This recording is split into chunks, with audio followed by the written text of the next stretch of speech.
edad comenzó tu pasión por el teatro? Pues la verdad, debería tener más o menos vuestra edad,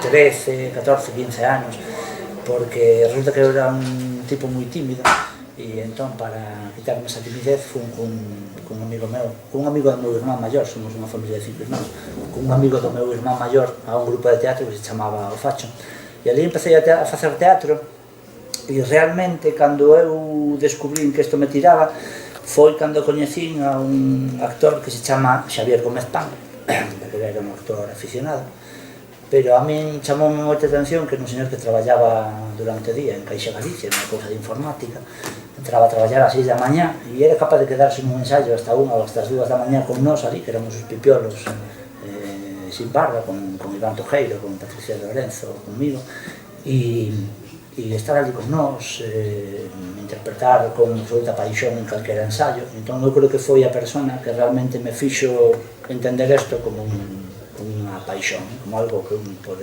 Al principio querías dedicarte al inglés, traducciones, etc. ¿Cómo cambiaste de idea? No, es que sí que me sigo dedicando, sigo haciendo traducciones. La última así conocida es de una obra de Berta Dávila, o de Radieiro Libro de Emma Olsen, que hice la traducción a castellano. Pero sigo haciendo a veces traducciones de textos técnicos, de inglés, es decir, no la abandoné completamente porque también es algo con lo que saco algo de dinero que me hace falta. Y entonces sí que sigo a veces interesado en traducir obras de teatro que me interesan, o sí que sigo haciendo traducciones, lo compatibilizo, aunque realmente ahora, al trabajar en el aula de teatro de la universidad, estoy más centrado en eso, no abandoné la traducción tampoco. ¿Y recuerdas tu primera actuación teatral? Sí. Estaba no meu colexio, un colexio de Coruña, fora de Santa Margarita, e facía de formiga, e tocaba a flauta. Acórdome que debía ser moi malo porque o profe me mandou para o fondo de todo, me dixo, ti vaite para o fondo, rival, que así das altura, porque eu era moi larguirucho, entón me puxo alá ao fondo, tocando a flauta, e non me deixou abrir a boca, só tocaba a flauta, pero non podía falar. Esa é a primeira que recordo. A segunda foi de solista cantando villancicos na miña parroquia. E unha vez cheguei a casa e entón miña nai, estaba toda a familia comendo, e me dixo, súbete a mesa e canta no seu villancico. E esa foi a segunda. E a primeira, así xa un pouco seria, digamos, foi... Teño un recordo dunha espectadora. A primeira actuación que fixen como profesional fora de Santiago de Compostela foi nun concello que se chama A Baña.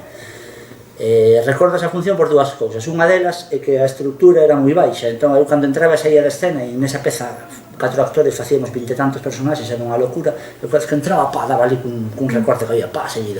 Pero recordo facer esa función para unha señora que estaba no medio do patio de butacas, unha señora moi maior, con unhas gafas moi gordas, ca pañoleta, sabes, a típica velliña de toda a vida, que botou toda a función cunha cara de alegría que eu dixe, bueno, isto é o mellor que che pode pasar cando estás nun escenario, pero por un lado que haxe conexión ca xente que estás traballando, pero que teñas alguén aí no público que digas, Dios está disfrutando tanto como nós, non?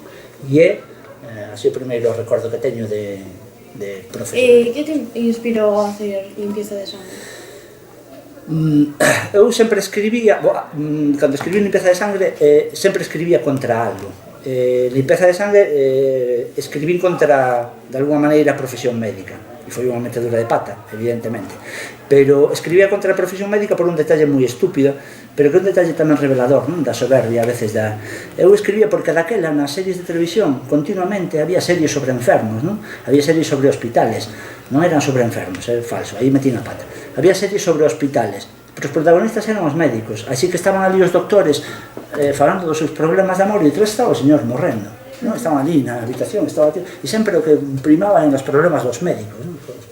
Entón era algo que me chamaba moita atención, non?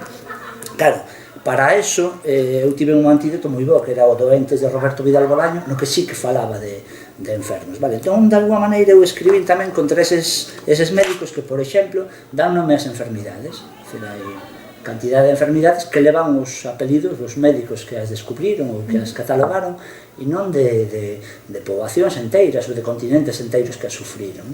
Entón, de alguma maneira, quixen escribir contra esa forma de ver a medicina. Que pasa? Xusto cando me deron ao Cunqueiro, tiña os nenos recén nacidos, con 20 e tantas semanas, é dicir, había poucas probabilidades de que saísen adiante, e aí coñecín a un señor que era o Dr. Trisac, que era o pediatra que o sacou adiante, e desde aí a miña raiva contra a profesión médica acabou, de vez, claro, inmediatamente pasei a ser admirador dese señor que o sacou adiante e agora teño que soportalos, pero bueno, unha cousa non quita a outra, non? Entón, este Limpeza de Sangue foi un pouco escrito contra esa forma de entender a medicina e tamén como unha homenaxe a Roberto Durán.